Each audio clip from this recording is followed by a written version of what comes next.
শেখ হাসিনার সময় আপনারা যাদের কথা চলতেছে তারা কানে থাকতো স্যার রুমি পাহারা কোনো দল লাগে না আমার নিয়ম কানুন 22 তারিখ পর্যন্ত মানতে হবে। আর আপনাদেরকে বলি কোন হুমকি ধমকিতে কান দেবেন না। এই সরকার নিরপেক্ষ সরকার, এই সরকার কোন দলের সরকার নয়। এই প্রশাসন নিরপেক্ষ প্রশাসন, এই পুলিশ নিরপেক্ষ পুলিশ। কেউ যদি হুমকি ধামকি দেয় সঙ্গে সঙ্গে আমাকে জানাবেন। প্রশাসন এবং পুলিশ নিরপেক্ষ থাকবে, সুতরাং আপনাদের ভয় পাবার কিছু নাই। আমি বড় মুখ করে ভোটের জন্য আসবো না। প্রিয় ভাই আমার, আমি তেলবাজি শিখি নাই, মন খুশি রাখার জন্য মিথ্যা বলাও শিখি নাই।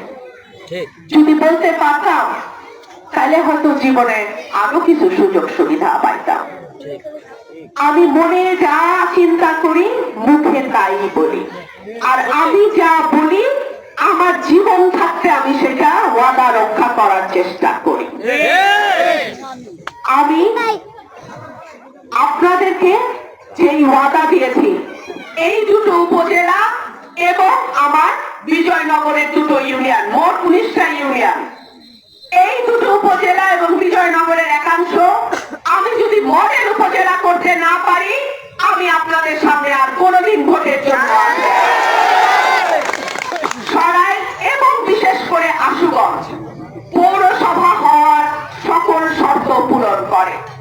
তাহলে কেন এই এলাকার একজন এমপিও বলল না যে এই সরাইল আশুগঞ্জকে পৌরসভা করা হোক? আমি আজকে আশুগঞ্জের মাটিতে দাঁড়িয়ে আপনাদেরকে বলছি, সরাইলেও আমি বলেছি, আশুগঞ্জের মাটিতে দাঁড়িয়ে আমি আপনাদেরকে বলছি, আপনারা যদি আমাকে ভোটে নির্বাচিত করেন, এই এলাকাকে আশুগঞ্জকে আমি পৌরসভা করবো ইনশাআল্লাহ।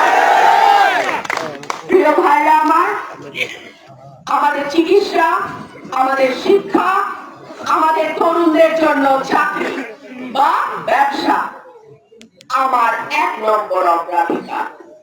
সবচেয়ে আগে আমি এই দিকে তাকাবো। কেন তাকাবো? কারণ আমরা জানি আমাদের পরিবারে হয়তো একজন উপার্জন করে, এক ভাই বিদেশ থাকে, সেই ভাইয়ের উপর পুরো পরিবারের দায়িত্বটা চলে যায়। সেই ছেলেটা বা আমার সেই ভাইটা নিজের জীবনটা আর তৈরি করতে পারে না। পরিবারে যদি 2 জন 3 জন 5 জন সদস্য যদি 2 জন 3 জন করে উপার্জন করে, পরিবারটারও অনেক ভালো চলবে। সবাইকে সরকারি চাকরি বা বিসিএস করতে হবে না।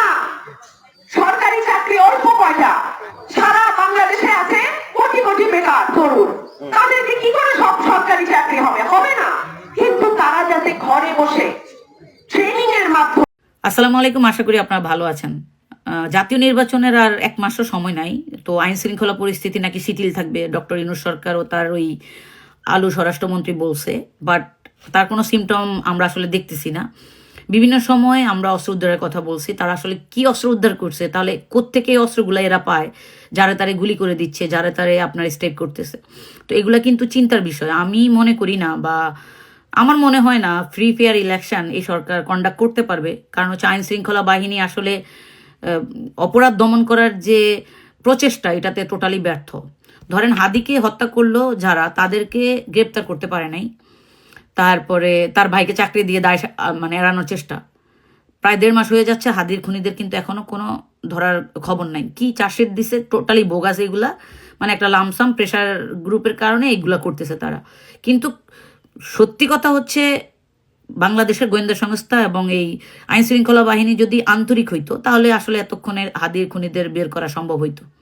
তো হাদির এই খুনিদের যারা গ্রেপ্তার করতে পারে না, তারা ফ্রি ফেয়ার ইলেকশনে সঠিকভাবে দায়িত্ব পালন করতে পারবে এটা আমরা মনে করি না। ধরেন পল্লবীতে যুব দলের একজন নেতাকে খুন করা হয়েছিল, তারপরে স্বেচ্ছাসেবক দলের একজন নেতাকে খুন করা হয়েছে মুসাব্বিরকে, যদিও সেটা অভ্যন্তরীণ মানে দখলদারিত্ব নিয়ে হয়েছে তো, মানে একজন মানুষের খুন হয়েছে তো, মানে খুন করে ফেলতেছে। অস্ত্রগুলো কোত্থেকে আসে? এই যে ক্যাডার বাহিনী, কিলার বাহিনী, কারা নিয়ন্ত্রণ করতেছে?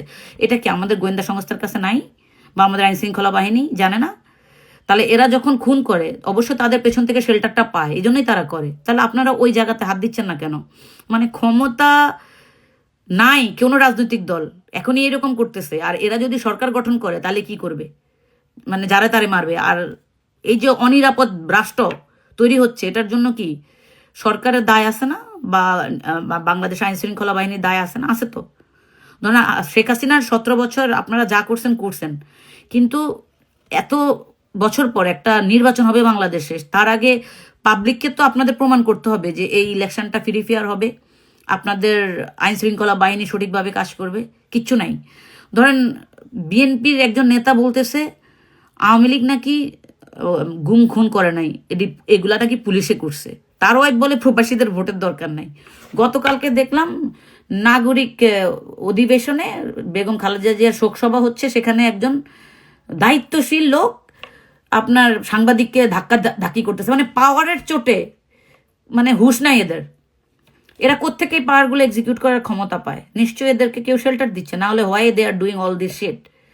তো এখন আমরা সাধারণ নাগরিক, আমি মনে করি নির্বাচন যদি সত্যি সত্যি সুন্দরভাবে হয়, আমরা প্রত্যাশা করি সুস্থ নির্বাচন হবে এবং ন্যায় নীতির একটা নির্বাচন হবে। যদি না হয় তাহলে সেটা ভিন্ন হিসাব।